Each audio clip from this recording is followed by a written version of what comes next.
Imagine being told your entire life that you can be anything you want, that happiness is within your control, that success is just a mindset away. Sounds empowering, right? But what if this promise of limitless potential has actually made us more anxious, self-critical, and disconnected than ever before? This is the question Will Storr explores in his powerful book, Selfie, How We Became So Self-Obsessed and What It's Doing to Us. Storr traces the rise of individualism through a historical and cultural journey, from ancient Greece to Silicon Valley. He argues that our obsession with self-perfection isn't new. It's the product of centuries of social evolution. It began with the Greeks, who celebrated human reason and individuality. Later, during the Renaissance, thinkers like Pico della Mirandola glorified human potential, claiming man could shape himself into whatever he wished, a revolutionary idea that placed self at the center of existence. Then came Protestantism, which, as sociologist Max Weber famously analyzed in The Protestant Ethic and the Spirit of Capitalism, tied personal salvation to hard work and discipline. The idea that success is a sign of virtue became deeply embedded in Western culture.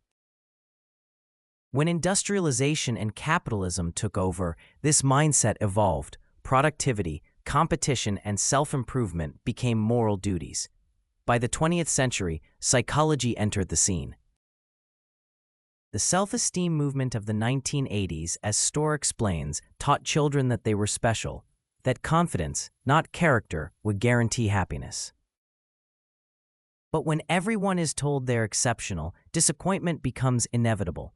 This gave rise to what sociologist Zygmunt Bauman called liquid modernity, a society where identity constantly shifts, relationships are fleeting, and failure feels personal rather than structural. In Selfie, Storr gives vivid real-life examples: young people breaking down under the pressure to be perfect on social media, entrepreneurs suffering burnout in the pursuit of hustle culture, and even suicide rates rising among high achievers who feel they've failed their best self. The modern world, he suggests, punishes those who can't meet impossible expectations. Contemporary sociologists like Anthony Giddens describe this as the reflexive project of the self, the constant task of shaping, branding, and improving oneself to fit society's ideals. In today's hyper-individualistic world, our worth is measured by likes, productivity, and image. Storr warns that this obsession with self-optimization has replaced community, humility, and belonging with anxiety, comparison, and loneliness. What began as a cultural celebration of human potential has turned into a crisis of meaning. The more we focus on being special, the further we drift from real connection.